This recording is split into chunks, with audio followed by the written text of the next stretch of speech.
Welcome to the Slop Farm. Enjoy the video.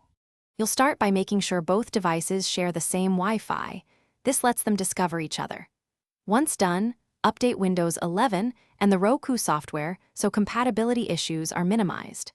Then enable screen mirroring on the Roku under Settings System Screen Mirroring. You're preparing the Roku to accept a connection. Now return to your PC and open the Action Center or Settings to begin the actual connection process. From Windows, open the Action Center, Win+A, and click Project or select Connect from the Quick Settings. This actively scans for nearby Miracast devices.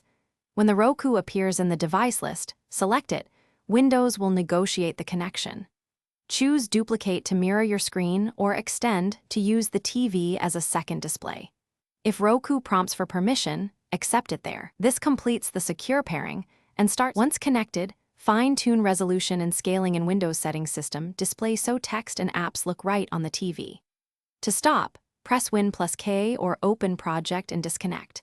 That cleanly ends the session.